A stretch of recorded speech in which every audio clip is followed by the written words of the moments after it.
This is a hand plane. It was made by Stanley in England.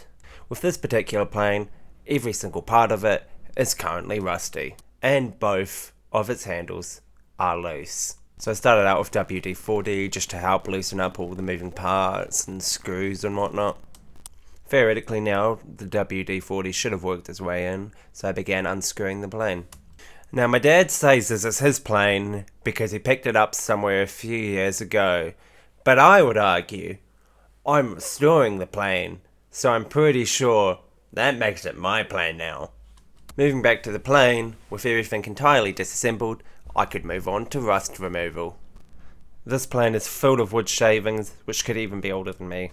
I mean, they're probably not, but I need some way to dramatise restoring an old plane. Next step, our old friend WD-40 will be making a return, and just a bit of sandpaper.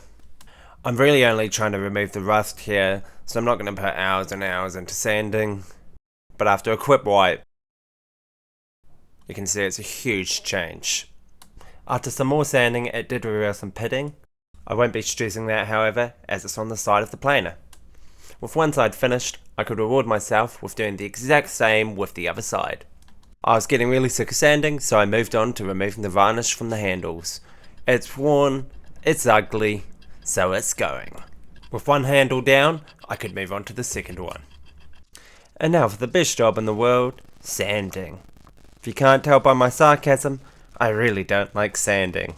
With my sanding now finished, I can now oil the handles. I'll be using linseed oil, and after a quick struggle with the child safety cap, I could finally begin oiling the handles. A job I quite enjoy because you can finally see all your hard work pay off. I was quite generous with the oil as I wanted to get as much of it to soak into the wood as I could. Moving on to the rest of the plane, I started out with a piece of glass.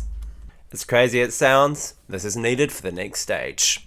This piece of glass is absolutely filthy, so it needed a quick wipe down.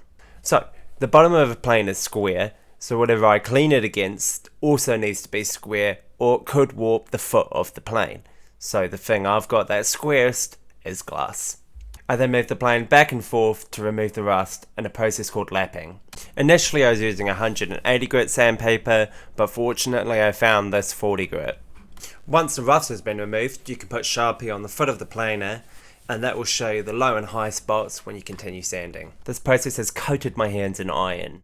I soaked the remaining parts of the plane in white vinegar overnight. With the rust mostly removed now, I just needed the blade sharpened before I reassembled the plane. My dad insisted he sharpened the planer blade, so if it doesn't work, I can blame him. With the blade now sharpened, I could reassemble the plane. The plane is working okay, probably could be a little bit sharper ideally, but it'll do the job for now. Most importantly, it hasn't left any weird contours in the wood, and the wood seems pretty square. Obviously it's not in perfect condition, but I just wanted to make it functional because tools are made to be used, not sit on a shelf looking pretty.